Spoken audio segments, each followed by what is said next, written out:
Bien, buenos días a todos. Gracias por venir a este panel de Humanidades y Arqueología,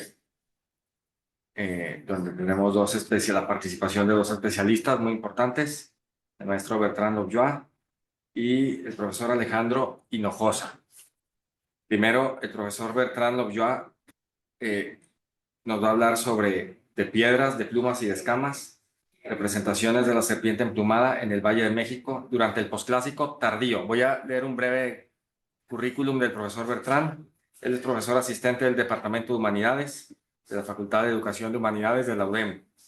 Es coordinador general del coloquio William Breen Murray, miembro asociado de la, no me pidan que hable en francés, por favor, Arqueología des Amériques de Francia, miembro de la Sociedad Mexicana para el Estudio de las Religiones y de la Sociedad de Americanistas de Francia también. Repito, el título de su ponencia es De piedras, de plumas y de escamas, representaciones de la serpiente emplumada en el Valle de México durante el posclásico tardío. Adelante. Si les parece, perdón. Tenemos la presentación del profesor Bertrand, después del profesor Alejandro y después dejamos unos minutos para preguntas. Muchas gracias, doctor. Muy buenos días a todos, todas.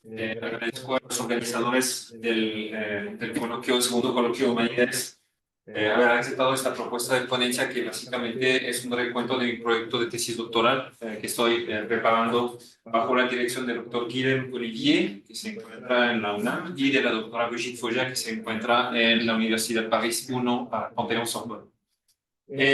La ponencia a continuación entonces va a darles un recuento tanto de los aspectos metodológicos como de los primeros resultados que empezamos a redactar, que seguimos redactando para la tesis doctoral.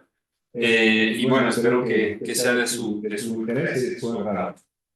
Bueno, en primera instancia, el título que tenemos para esta ponencia no es básicamente la traducción de la propia tesis.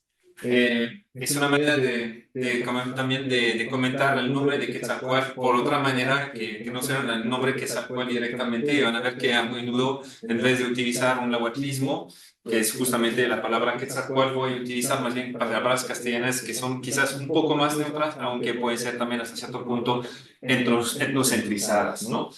En todo caso, claro, ¿cuál es la relevancia de hacer un estudio sobre la serpiente emplumada, ya que ha dejado tanto tinta correr en papel, en presentaciones, no en videos, en podcasts, en lo que son ahí los diferentes medios que tenemos en la actualidad?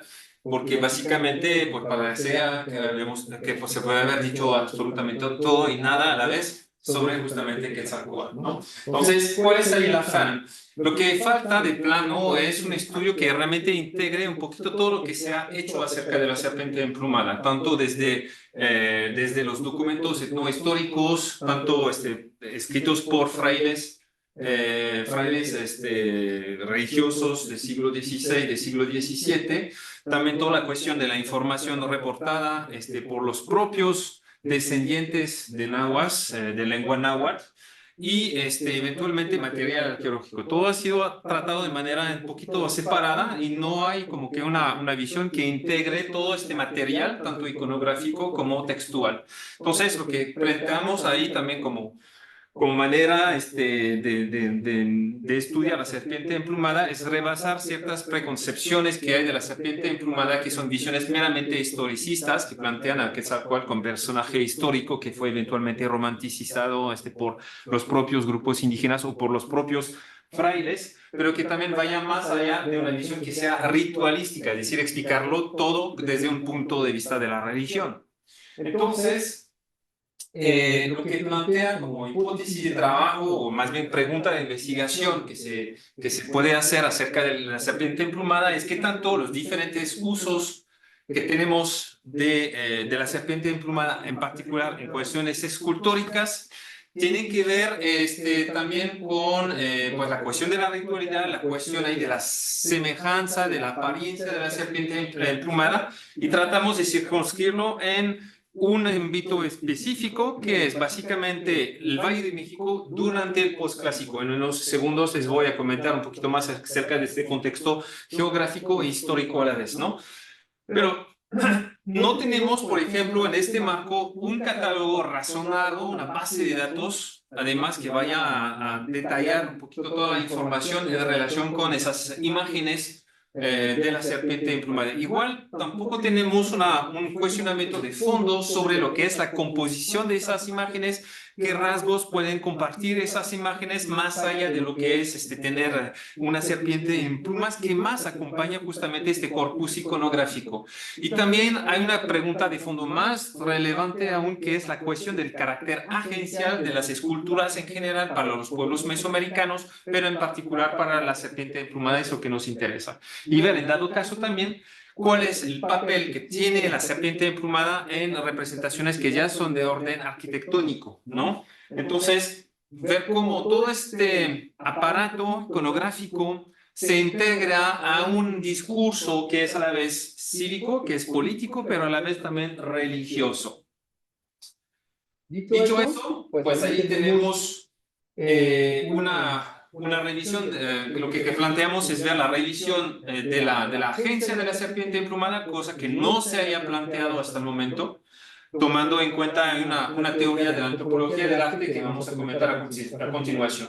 Contextualizando entonces geográficamente hablando, tenemos lo que es el Valle de México, que casi hasta la fecha está totalmente seco, sobre lo que es, salvo lo que es ahorita Xochimilco, pero todo lo demás ya ha sido pues destruido ya por la expansión de la mancha urbana, ¿no? Y básicamente lo que nos interesa es esta parte ahí de lo que era la antigua laguna, del sistema de lagos que contenía el Valle de México, y bueno, lo que es el islote que contiene las dos ciudades que son Tenochtitlan y Tlatelolco, las cuales al momento del contacto están relacionadas con el continente, con tierra firme, con un sistema de diferentes calzadas que van al norte hacia Tepeyac, que es hoy día pues el santuario de la Virgen de Guadalupe, hasta Iztapalapa por la otra parte, y Coyoacán del otro lado, del lado poniente hasta Tlacopan, lo que es hoy día Tacuba, ¿sí? Entonces, eso es para que entendamos que también que todo lo que es Tenochtitlan en la actualidad es un sistema, y lo vemos en esa recreación digital. Aquí las calzadas hacia el norte, sur, oeste. Tenemos una estructura así bastante interesante de la organización de la vida en Tenochtitlán. Es un sistema básicamente, como lo pueden ver, de canales que permiten una mayor movilidad. De hecho, no solamente fuera de la ciudad, sino también dentro de la ciudad para traer todo lo que son bienes, personas, ¿no? Que van hacia pues, lo que es la parte central, que es justamente el recinto sagrado de México Tenochtitlán. Bueno, en todo caso, también la cuestión cronológica, eso es la última actualización que se propuso en la tesis de Ángel González López. Van a ver que hasta hago mucha referencia a este colega, que es un amigo también con quien estoy trabajando, en relación con las diferentes fases de construcción de lo que es el Templo Mayor dentro del recinto sagrado de Tenochtitlán. Hubo diferentes propuestas, es una de las más recientes, digamos, y realmente lo que nosotros nos interesa en el marco del catálogo que queremos elaborar, pues básicamente tenemos elementos que remontan a lo que es Itzcuat por adelante hacia la llegada de los españoles, ¿no? Luego, dentro de lo que cabe, cuando hablamos de esculturas, hay que plantearnos y hay una pregunta muy importante que es la cuestión del estilo. Es un término occidental, obviamente, que hace referencia a la traducción, a la tradición, perdón, de representación, justamente, ¿no? Es decir, que lo que nos permite distinguir, tanto en épocas como geográficamente, cómo se hacen obras, lo que nosotros llamamos obras artísticas. Y en este caso, lo que se plantea desde lo que es el estilo azteca imperial, que no es un invento de Ángel, sino más bien ahí es una propuesta que se hizo durante los años 70 por Henry Nicholson en particular, es cómo se puede redefinir justamente esta tradición, este estilo azteca imperial. En primera instancia, el estilo azteca imperial es parte de un conjunto más amplio que llamamos estilo internacional, que básicamente hace referencia a representaciones gráficas que observamos en códices elaborados en lo que llamamos la Mixteca Puebla, es decir, ya dentro de lo que cabe, lo que es el sur ahí, el centro sur del país, ¿no? Los estados de Puebla, de Tlaxcala, de Morelos, lo que es el Valle de México, el Valle de Toluca, ya bajando hacia el norte de Oaxaca. Entonces, comparten elementos gráficos que parecen ser, pues, una apropiación o por lo menos una extensión, una difusión del mismo estilo. Sí, como dije aquí, es una síntesis de diferentes culturas anteriores, ya que se heredó también de un sistema de representación gráfica que remonta a los toltecas y más allá, más atrás todavía, que va también de los sitios del epicentro clásico en el centro de México, que son sitios como Xochicalco, Cacaxtla, Teotenango, etcétera, etcétera, ¿no? Entonces, lo que hace Ángel no solamente es tomar en cuenta para definir el estilo azteca imperial lo que son esculturas íntegras o casi íntegras, sino también tomar en cuenta obras fragmentarias por los cuales tenemos nada más un pedazo, ¿sí? Y eso abunda en los museos mexicanos, pero también museos extranjeros. Y eso hace que la tarea justamente de revisar la iconografía de la serpiente emplumada es mucho más compleja de lo que uno podría pensar, porque obviamente tenemos lo que está expuesto en museos o en colecciones, pero también hay que tomar para mayor información, para recabar más información, más datos, lo que viene siendo guardados en bodegas de manera completa o de manera parcial. La otra cosa que tomamos en cuenta con los trabajos que tuvimos con Ángel es la intencionalidad de la obra, es decir, cuál es el afán de haber esculpido serpientes emplumadas, y no solamente las serpientes emplumadas en mi caso, sino también otras esculturas, es decir, qué tanto lo que se plantea a través de esa obra es de contexto ritual, de contexto arquitectónico, en fin, y también ver, eventualmente eso va a ser la novedad para el estudio que planteo, qué tanto una imagen tiene su propia agentividad, es decir, cuál es la propia intencionalidad de la obra hacia nosotros mismos, quienes la observamos o podemos observarla o manipular. Además, dentro de lo que cabe, hay la cuestión ahí de la producción de esas obras, es decir, cuál es la relación, la relación que se construye entre el artista, ¿no?, y la propia obra. Van a ver que tenemos evidencias de textos que plantean esta relación de manera muy interesante. Y eso nos lleva a plantear lo que es la teoría propuesta en los 90 por el antropólogo social Alfred Gell, en antropología del arte, que es básicamente una de las disciplinas de la antropología sociocultural, que propone revisar justamente los contextos de elaboración de las obras y también de ver la cuestión ahí simbólica de las obras. Es decir, que hay una cuestión ahí de semiótica, de hecho, se inspira mucho en los trabajos de Umberto Eco, el propio Gell, y propone justamente una serie de conceptos como ya dejar de hablar de obra de arte, es decir, quitar ahí lo que es nuestro punto de vista occidental, ¿no?, de ver solamente el criterio estético de una obra, sino de ver justamente la cuestión de la elaboración de la obra y cómo la obra está tomado en cuenta por un grupo cultural y qué relación construye con este grupo de seres humanos, ¿no? Entonces, lo que plantea es de construir, revisar el concepto de estilo, tomando en cuenta esta red de relaciones sociales entre individuos propiamente, sino también entre obras, índices, como lo dice Gell, y sus propios espectadores o usuarios. Dentro de lo que cabe, apoyamos en nuestro trabajo en una revisión exhaustiva de las fuentes para saber cuáles términos en náhuatl se utilizaban para describir los materiales utilizados. Y tenemos esta evidencia claramente explicada, demostrada, listada en diferentes fuentes, tanto la cuestión de las materias primas a partir de las cuales se esculpen las imágenes, pero también en cuestión de paleta gráfica, de paleta cromática. Tenemos toda la información disponible, ¿sí? Y es justamente lo que nosotros integramos en nuestra base de datos. Desde luego, lo que nosotros consideramos como artistas, que se dice tolteca en náhuatl, son básicamente quienes tienen una habilidad técnica en particular, y es una categoría muy amplia. Hablamos de tolteca no solamente para escultores, sino de cualquier, justamente, lo que nosotros consideramos como artistas, y no hay límite como entre artista y artesano en este sentido. Dentro del gremio de los escultores, Tenemos por lo menos tres grandes categorías que son los tetzontzonques, que son básicamente quienes van sacando las piedras de las canteras, que van eventualmente a empezar a trabajar las piedras. Desde luego, las pueden esculpir totalmente en la cantera, ¿sí? También tenemos quienes son especialistas en el trabajo de las piedras preciosas, que son ya de menor tamaño, ¿no? Y vaya que sí tenemos ahí algunas representaciones de serpiente emplumada. Y también tenemos ahí los especialistas de la escultura en madera, ¿sí? Los tlazinques.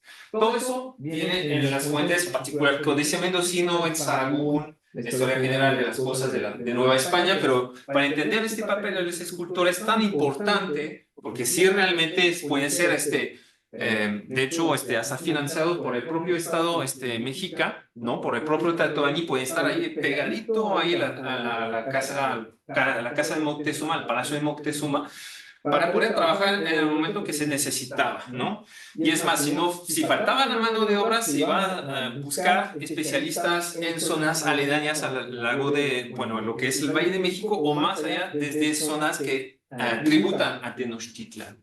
Lo interesante es ver justamente cómo las diferentes crónicas, como Motolinía, o Benavente, más bien dicho, plantean las herramientas que pueden utilizar. Desde luego también hay que plantearnos, además de este gremio escultor, un término que es muy importante si queremos revisar la cuestión de la agencia, que llamamos Ixitla. Es un término que se utiliza en náhuatl, ¿no? Y hay diferentes derivados de esta propia palabra, pero básicamente un Ixitla es una representación, hasta una encarnación de una divinidad.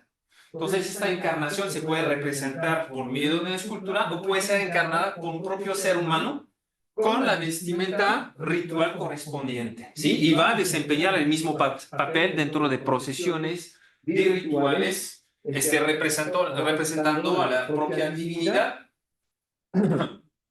Ahora bien, ¿por qué un Ixitla es un agente?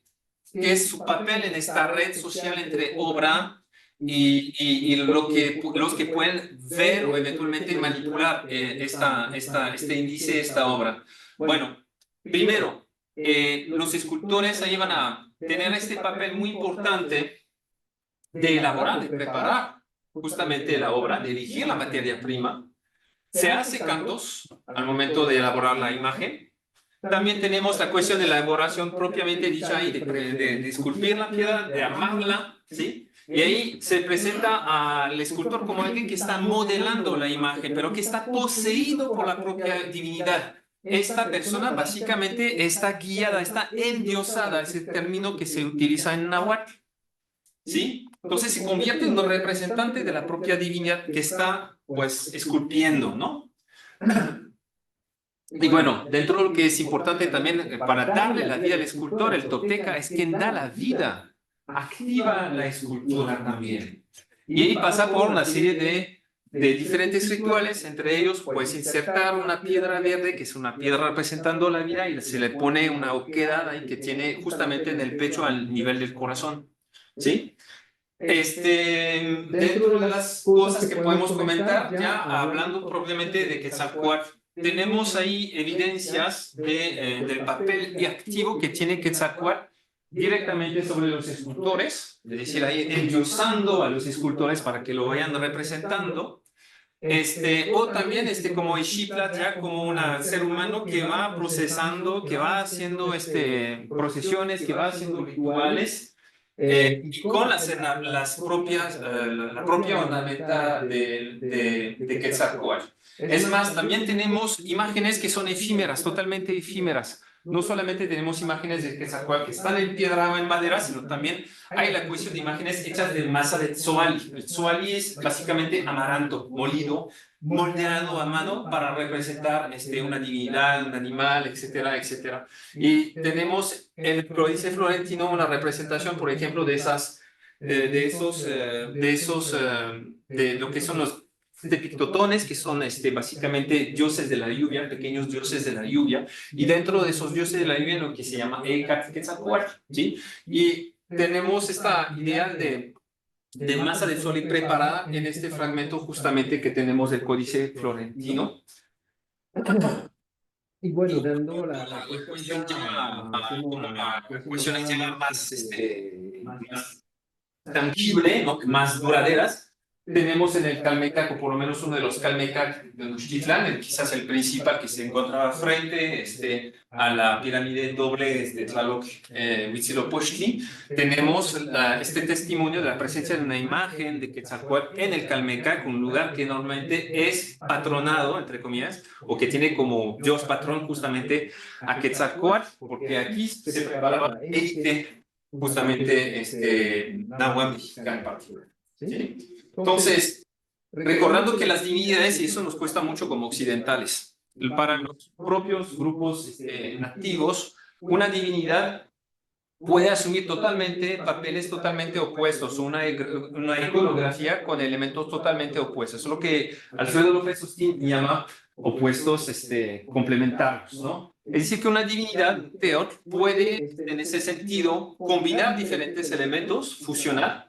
Una divinidad puede también ver sus diferentes atributos, ornamentas repartidas entre diferentes divinidades que lo van a representar a él mismo. Es ahí el principio de fisión. Eventualmente tenemos diferentes elementos que se van a integrar para conformar una nueva divinidad. Ahí hablamos de reintegración, ¿sí? Bueno, eso es muy importante porque eso nos va a permitir explicar justamente toda la diversidad iconográfica y de sentidos que tiene la serpiente emplumada. Entonces es necesario completar la revisión de las piezas, ¿no? Muy el pormenor, con lo que tenemos como elementos lingüísticos, onomásticos en particular, es decir, todos los nombres, los apodos que puede haber tenido la serpiente emplumada, todos los elementos de vestimenta, de adornos, los seres, los animales asociados con la serpiente emplumada, y ver también en qué contextos se podían haber utilizado todas esas imágenes de la serpiente emplumada, tanto esculturas bastante vistosas como elementos de piedras preciosas que fueron incluidos hasta en cajas ahí de piedra y que fueron depositadas en ciertas oquedades frente al Templo Mayor o alrededor. Entonces, ahí vemos la relevancia también de hacer todo un trabajo de lingüística, que es otra de las disciplinas antropológicas. Ahora, toda esta información hay que tratarla, descubrir hasta cierto punto cuáles son las estructuras subyacentes que rigen todas esas representaciones, toda esta onomástica que hay acerca de la serpiente emplumada. Y eso nos permite entender justamente lo que les acabo de decir, que a veces la serpiente emplumada asume totalmente aspectos opuestos. En ese sentido, tenemos crónicas que nos hablan del lado meramente acuático que representa la serpiente emplumada, y a su vez tenemos crónicas que nos dan una visión solar de la serpiente emplumada. ¿Sí?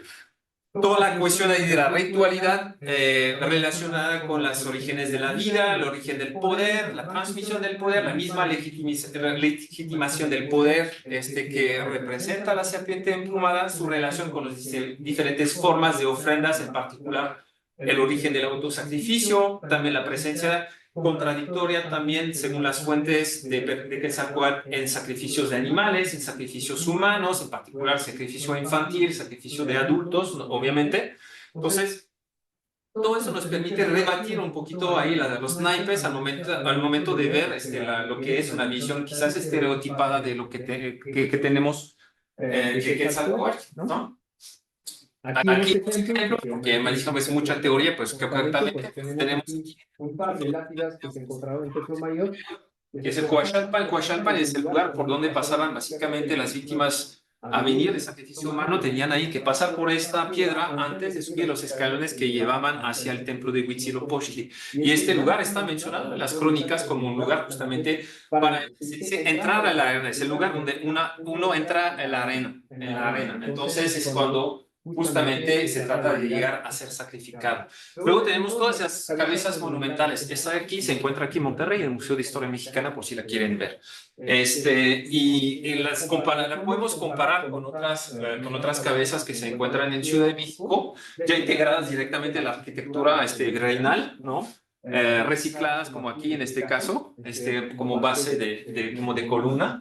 y esta que se encuentra en el Museo Nacional de Antropología. Y justamente, ¿cuál es el papel de esas cabezas? Pues tenemos ahí la evidencia directamente en Templo Mayor. La próxima vez que vayan a visitar Templo Mayor, fíjense las cabezas que van de cada lado de la escalera que llevaba hacia el templo de Huitzilopochtli. Tenemos esas cabezas esculpidas y además pintadas. Aquí todavía, que está en el Museo de Historia Mexicana, también tenemos evidencias de pintura azul en relación con el sol, con a la vez con el sol y con la cuestión ahí de fertilidad. Y bueno, ahí recordando también a Fray Torino de Benavente, Botolinia, como lo decían ahí los nativos de aquí, sobre la diversidad justamente de las representaciones de serpientes en la escultura. Eso es lo que puede llamarnos la atención. Y lo que les decía acerca de justamente de cuál es este proceso de elaboración, de activación, de reactivación de las mismas imágenes para que sigan vivas, ¿no? Aquí tenemos una pieza que se encuentra en París, en el Museo del Louvre. Para mí es la máxima, es realmente mi favorita de todas las serpientes emplumadas que conozco. Es de porfirio, es una roca volcánica así rojiza, ¿no? Pero lo interesante es todo el movimiento que tiene esta serpiente y cómo el cuerpo del ser humano está literalmente fusionando con el cuerpo de la serpiente. Sí, tenemos un Ixitla de Quetzalcóatl. Además hay diferentes elementos que recuerdan al dios del viento. Aquí son esas orejeras que se llaman el cololis. Y también, pues ahí se fijan la pequeña oquedad que está aquí. Pues básicamente, probablemente era un lugar donde se podía insertar una piedra verde para activar justamente la imagen. Pero no bastaba con activar, había que mantener en vida justamente la imagen. Y eso implica toda una serie de rituales, en particular la cuestión de sacrificios o de autosacrificios. Lo más probable es que ese tipo de imágenes no cualquiera la podía ver. Y el Calmecac, por ejemplo, es un lugar sumamente cerrado, está solamente accesible a la élite sacerdotal, la élite, la nobleza mexicatenochca. Entonces, cuando vemos este tipo de imágenes, lo más probable es que estaba recluida en un lugar cerrado, donde se realizaban rituales cada vez que había una fiesta, donde justamente intervenía el dios Quetzalcóatl, ¿no? Curiosamente, los mexicas tenían a Huitzilopochtli como dios patrón. Trataron de borrar del mapa de Quetzalcóatl, pero a la vez lo siguieron ahí honorando y rindiéndole culto. Desde luego, otra imagen que se encuentra en Stuttgart, donde vemos diferentes oquedades para que se pudieran poner justamente las piedras que les decía. Aquí tenemos una representación de la serpiente emplumada, más bien la parte posterior, y es una representación, según hay diferentes especialistas, de dos avatares posibles de Quetzalcóatl, que son Xolotl. De hecho, Xolotl es su dios, es su gemelo en los mitos que tenemos, o eventualmente una representación del planeta Venus, que viene siendo un planeta muy importante en cuanto a los ciclos de tiempo y a los ciclos agrícolas. Otra, donde vemos la relación entre Quetzalcóatl y el sacrificio, donde lo vemos ahí con un cráneo humano en la mano izquierda y luego tiene probablemente un cachillo encurvado de sacrificio en la mano derecha. Bueno, vemos ahí la diversidad de esas serpientes. Fíjense que todas están ahí en otros países, no están aquí en México. Vimos Alemania, Suiza, Francia, aquí en Estados Unidos. Y bueno, aquí fíjense las dimensiones de esas representaciones de serpiente emplumada. Hablamos ahí de 1, 2, 3, 4, 5, pues quizás unos 10 centímetros máximo. Las otras son mucho más voluminosas, ¿no? Eso fue encontrado en contexto arqueológico en la ofrenda 126 del Templo Mayor hace unos años. Es decir, ahí la representación de Quetzalcóatl se hace de manera muy estilizada, porque básicamente tenemos la cabeza de la serpiente, unas cuantas plumas y tan. Nada más ahí queda el rostro del personaje aquí. Bueno, está un poquito borroso, pero igual había pigmentación de color, ahí pigmentos de color para representar ahí los ojos. La relación entre serpiente emplumada en la guerra la tenemos en esta escultura que consideramos, Ángel González y yo, que se trata de un altar sacrificial, de hecho. Igual diría, pues ahí es difícil hacer todos los análisis, pero igual es una... ¿Por qué lo pensamos que está relacionado con el sacrificio? Justamente por la presencia aquí de un glifo, este glifo en náhuatl Atachinoli, agua, fuego, que es básicamente la guerra, lo que es el sacrificio ahí de los guerreros. Y en la parte inferior tenemos una representación de la diosa de la tierra Tlatelolco. Material ritual, pues aquí tenemos otro altar, es el altar del centro mercantil, que es hoy día pues el Gran Templo.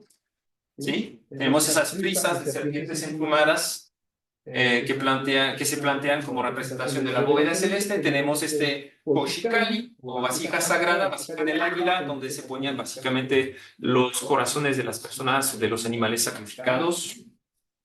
Y bueno, a modo de colofón, Ahí alrededor de conclusión, el trabajo se está redactando porque ya hemos logrado muy buenos resultados en cuanto a la observación de todo lo que es este corpus, que alberga alrededor de 200 piezas arqueológicas de diferentes formas, colores, entre comillas.